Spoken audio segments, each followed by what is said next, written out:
Woke teachers panic as Women's College refuses to accept trans students. Briar College has implemented a new policy barring transgender applicants, requiring students to confirm that their sex assigned at birth is female.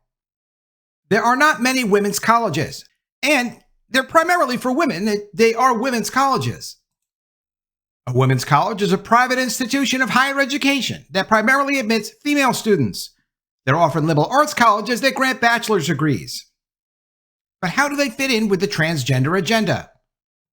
Briar College has implemented a new policy banning transgender applicants, requiring them to confirm that their sex assigned at birth is female and that they consistently live as women. Consistently live as women, that's not too big of an ask. You can't have been a different gender a year ago and then now come and say, hey, look, I'm a woman now. I'm now going to an all-women's college. There is a certain aesthetic that you expect if you send your daughter to an all-women's college. The college's leadership cites the interpretation of its 123-year-old founding documents, which specify that Briar was established for the education of girls and young women as the basis for its policy.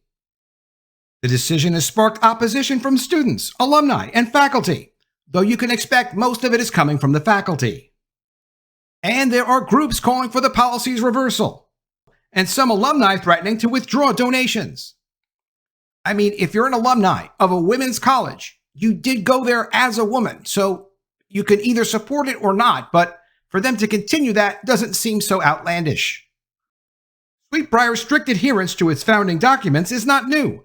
In the 1960s, the college underwent legal challenges to admit the first black student following the civil rights movement.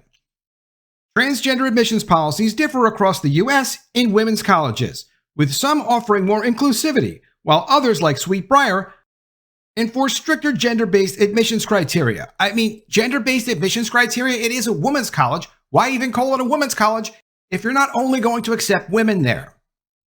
Unless you're trying to attract male students to say, hey, look, this is a women's college. If you come here, the ratio is going to be awesome. From Inside Higher Ed, new Briar policy bans transgender students. The Virginia Women's College made the change to comport with its founding documents, creating a stricter gender admissions policy than many of its peers. Okay, but women's college.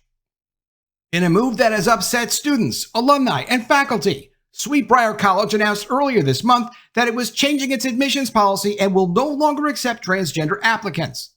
Any students who are trans that are already going to the college, they're not kicking them out. They're allowed to continue. They're just not accepting new ones. The small women's college in rural Virginia had never had an admissions policy specifically for transgender students, but has evaluated and admitted trans applicants on a case-by-case basis. The new policy holds that an applicant must confirm, quote, that her sex assigned at birth is female and that she consistently lives and identifies as a woman, according to Briar's website. This is the kind of thing you would expect to see on an application website for an all-women's college. Officials said they made the move to comply with the recent changes to the Common Application, used by more than 1,000 higher education institutions, which now lists 4 legal gender options. That change, Briar's leader said in a message to the campus community, quote, presents a challenge both for students applying for admission and administrators and staff making admissions decisions. But key to the new admissions policy is how Briar views its own founding documents. The new transgender policy stems from the board of directors' interpretation of the founder's will, which emphasizes that the 123-year-old college was established for the education of girls and young women. And as a founding document, of course, there was money donated to this. There's a purpose for this. So when people donate money towards a cause like this, there's a lot of other things they can do with their resources, with their energies, with their money. If they're going to do that, you do want to make an effort to honor what their request was. Literally, the creation of this was part of a will. Someone died, and this is what they wanted, so you should be honoring it. In a statement to the media, college officials noted that political and other influencers have called the meaning of the term woman into question. But the board understands the term women in its historic and traditional way, consistent with the intentions of our founder. In an email to the campus community, Sweet Briar leaders reiterated that the girls and young women phrase must be interpreted as it was understood at the time the will was written. Sweet Briar's effort to honor the intent of its founders has led it to establish some of the most restrictive gender-based admissions policies among the 30 women's colleges in the U.S. How strict could your gender policy possibly be? It's an all-women's college, so just accept women to the college. Sweet Briar was founded in 1901 after the death of Indiana Fletcher Williams, who wrote in her will that the Sweet Briar plantation she inherited from her father should go towards the creation of a women's institute to honor the memory of her daughter Daisy Williams, who died at 16. The woman's daughter died. She donated this land to have a women's college, and you're giving her a hard time about it. If the woman was alive, she would not be happy. She would insist that they make this an all-women's college. In accordance with Virginia law, the General Assembly codified the will, which established the nonprofit corporation that would carry out the dictates of Williams Trust. Those documents are the reason Sweet Briar remains open today, even after a prior board and president tried to shut it down in 2015 due to insurmountable financial challenges. But alumni and others sued, arguing that the college officials had no right to sell the property bequeathed in Williams' will. After much legal wrangling, which culminated in the case reaching the Virginia Supreme Court, the alumni prevailed, giving new life to Sweet Briar despite the mass exodus of students put off by the attempted closure. A whirlwind fundraising and recruiting effort helped to resuscitate the small college. Now the same documents that kept Sweet Briar open continues to shape its future. Quote, as the founding document, the language of the will is the starting point for the college's leadership in making decisions about the college and its mission. Sweet Briar President Mary Pope Hudson told Inside Higher Ed. In that document, it says the will imposes the requirement that the college be a place of learning for girls and young women. Hudson, a 1983 Sweet Briar graduate herself, was a key fundraiser before becoming president last year. She said the board is bound to follow the will. And based on existing state case law, Sweet Briar leaders are required to consider how Williams viewed women, even if current social norms do not reflect the founder's perspective. The current social norms do reflect the founder's perspective. This is not bigoted. This is normal. Normal people approve of this. If you don't approve of this, you can go to another college that will call you whatever gender you want. But it's good to see a college step up and say, look, we're going to do things the normal way. Because that's what the founder intended. She would not have been into all of this, hey, we can socially change biology. It's not something that people socially consider a norm. Some people do, most people don't, no matter how much they push this agenda. Quote, the board cannot change the words or the interpretation of the will, Hudson said. There has, however, been one major change to the administration of the will. Williams specified that Sweet Briar should be a college for white women, a stipulation that changed during the civil rights movement. When Sweet Briar sought to admit non-white students in compliance with recently established federal laws, college leaders requested permission from the state to do so in 1964, but were rebuffed, prompting a lengthy legal battle.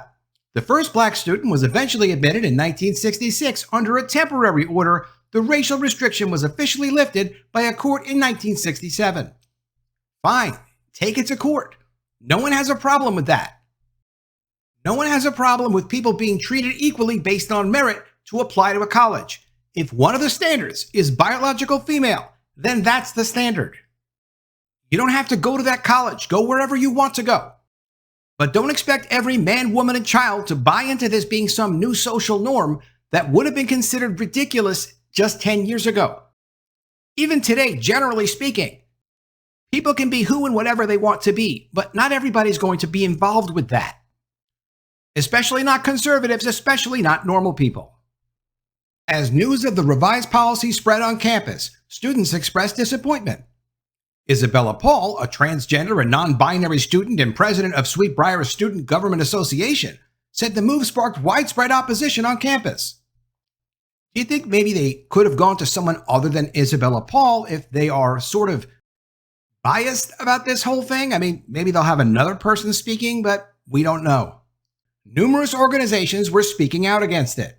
Students were surprised by the change, which was made over the summer, Paul said, and by the administration's failure to provide insight into their deliberations. What do you mean insight into their deliberations? They interpret the will. The administration is the one that interprets the will, not Isabella Paul or anyone else. It's for the administration to decide. Paul added that students plan to press the board to overturn the policy. Not going to happen. They wouldn't be going through this if they were open to changing the policy. Numerous student groups took to social media to share their concerns. Quote, "We do not agree with these terms and we will continue to support, grow, and advocate for the LGBT community on Sweetbriar's campus regardless of these new terms," according to the gay, lesbian, or whoever student group. And that's not me mocking them. They literally call themselves the gay, lesbian, or whoever group. I don't know what the whoever is. Eventually, maybe they'll tell us. They call themselves GLOW. Gay, lesbian, or whoever. Okay? Shouldn't it be whomever? I don't know. They posted this on social media, promising an event to discuss the changes. Alumni have also expressed outrage, challenging the decision on social media and encouraging the board to rethink its move. Some have threatened to withhold donations, a key source of revenue for the college, which essentially fundraised its way back to life after the closure attempt. Sweetbriar's Faculty Senate issued a resolution on the new admissions policy on Monday night. So these are the organized faculty, the teachers, the professors, urging the board of directors to reverse course. It argued that transgender students are precisely the students who benefit from attending an institution that is historically dedicated to gender equity in a world where women were underserved and undervalued. I don't know what these teachers are talking about. The college was started as a school for biological women. You didn't have to used to call them biological women because people all understood that women are women. But that was the function of the college. And now that's still the function of the college. There is no discrepancy. John Gregory Brown, chair of the Faculty Senate, told Inside Higher Ed he found the new policy morally repugnant and bad for the college. He accused the board of adopting the change without consulting the faculty, alumni, or other members of the Sweetbriar community. He also suggested the originalist argument used by the board was ludicrous. It was ludicrous to try to honor what the wishes were of the person who donated the land in their will and very explicitly said what they wanted the land to be used for. You have to discount these people 100% because the things they're saying are so off the wall, there's no way to relate. They're in a complete state of delusion. And if you're not sure about that, just go back mentally 10 years, 15 years. Nothing has actually changed for social norms since then. Biology hasn't changed since then. That's reality. This is delusion. And if you do agree with it, of course, that's fine. But a lot of us don't, and we're not participating. Transgender student admissions policies vary across the nation's 30 women's colleges. Most offer some flexibility, often requiring that students simply identify and live as women, regardless of what appears on their birth certificate. Maggie Nanny, a sociologist who has studied transgender admissions policy since 2013, said by email that most policies were adopted between 2015 and 2018. Broadly speaking, most women's colleges and approximately half of men's colleges have adopted an admissions policy for transgender students. These policies, however, vary widely in what they cover. For example, some policies only cover the time of admission, while others discuss matriculation and graduation. Some, like Mount Holyoke, are widely inclusive of a variety of identities, while most have settled on accepting students who identify as women at the time of admission, regardless of sex assigned at birth or legal documentation. Nanny believes the policy changes in recent years have been driven by our evolving understanding of gender and the expanding availability of gender identities to describe our lived experiences. She also credits the increased social media connectivity that allows students to communicate over shared issues and the evolving social political climate around trans rights. Though both the College of St. Benedict, a women's college, and St. John University, a men's college, accepted transgender students as far back as 2016, two Catholic institutions changed their respective admissions policies last year to welcome non-binary students. Others, such as Wesley College, have faced pressure to admit transgender men. St. Mary's College, a Catholic women's college in Indiana, approved a decision to accept transgender applicants last year, only to immediately reverse the move amid sharp criticism. Maybe just keep the women's colleges as women's colleges, and you can identify any way you want to, but don't expect society to conform to you. Society does not conform to the individual. The individual needs to figure out how to conform or operate in society as a completely independent and unique being. Amid the fallout of Sweet Briar's new admissions policy, Hudson said the college is listening to stakeholders, inviting comments and feedback during multiple meetings held on campus.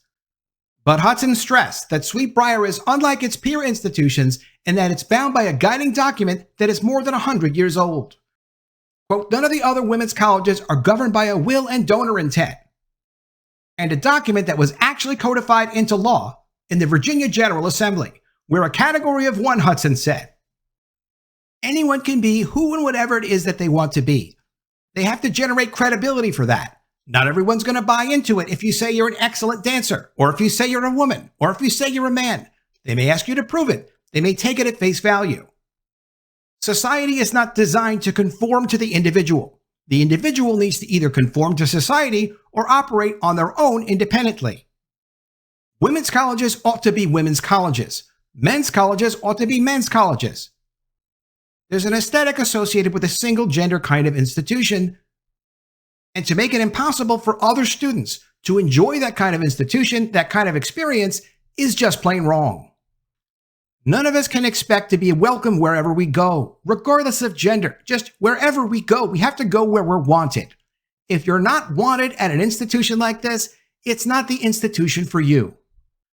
Let me know what you think of all this in the comments below. Always love to see your ideas. Please be sure you are subscribed to the channel. Click the bell for notifications. Give me a thumbs up, and I'll see you again soon with another story. And if I don't see you, I will miss you.